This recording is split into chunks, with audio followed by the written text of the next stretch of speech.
जय वीर हनुमान। पार्वती जी ने शंकर जी से कहा, भगवान अपने इस भक्त को कैलाश आने से रोक दीजिए, वरना किसी दिन मैं इसे अग्नि में भस्म कर दूंगी।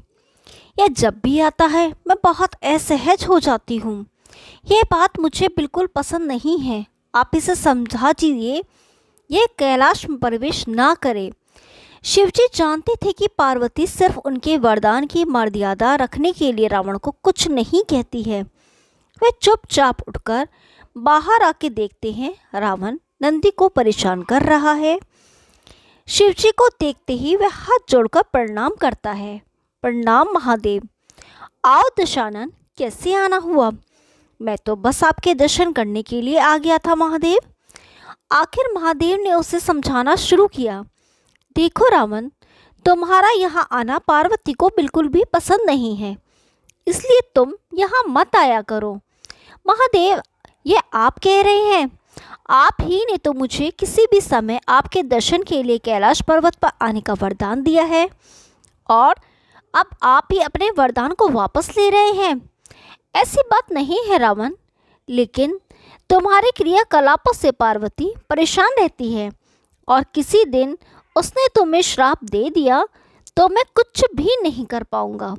इसलिए बेहतर यही है कि तुम यहाँ पर ना आओ। फिर आपका वरदान तो मिथ्या हो गया महादेव। मैं तुम्हें आज एक और वरदान देता हूँ। तुम जब भी मुझे याद करोगे मैं स्वयं ही तुम्हारे पास आ जाऊँगा, लेकिन तुम अब किसी भी परिस्थिति में कैलाश पर्वत पर मत आना। अब तुम यहाँ से जाओ, पार्वती तुमसे बहुत रुष्ट है। रावण चला जाता है। समय बदलता है।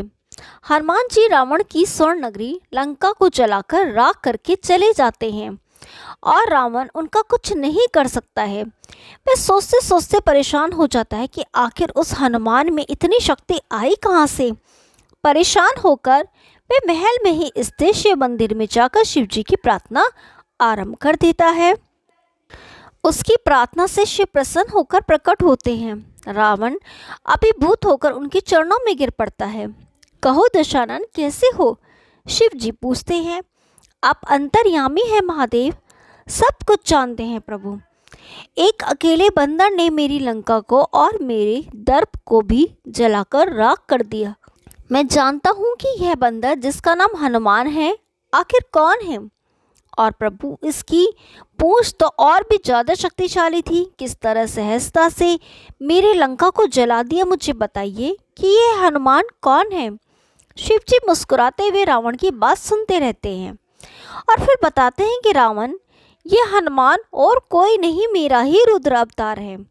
विष्णु जी भी यह निश्चय किया कि वे पृथ्वी पर अवतार लेंगे और माता लक्ष्मी भी साथ ही अवतरित होंगी, तो मेरी इच्छा हुई कि मैं भी उनकी लीलाओं का साक्षी बनूं। और जब मैंने अपना यह निश्चय पार्वती को बताया तो वह हट कर बैठी कि मैं भी साथ ही रहूंगी।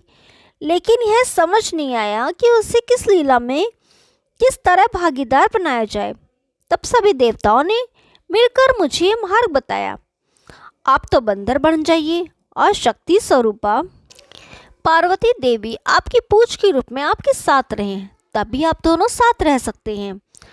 और उसी अनुरूप मैंने हनुमान के रूप में जन्म लेकर राम जी की सेवा का व्रत रख लिया, और शक्ति रूपा पार्वती ने पूंछ के रूप में और उसकी सेवा के फलस्वरूप तुम्हारी लंका का दहन किया।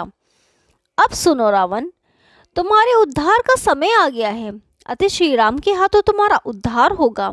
मेरा परामर्श है कि तुम युद्ध के लिए सबसे अंत में प्रस्तुत होना, जिससे कि तुम्हारा समस्त राक्षस परिवार भगवान श्री राम के हाथों से मोक्ष प्राप्त करे और तुम सभी का उद्धार हो जाए। रावण को सारी परिस्थिति का ज्ञान होता है, और उस अनुरूप वह युद्ध की तैयारी करता है और अपने पूरे परिवार को राम जी के समक्ष युद्ध के लिए पहले भेजता है, और सबसे अंत में स्वयं मोक्ष को प्राप्त होता है। जय सिया राम।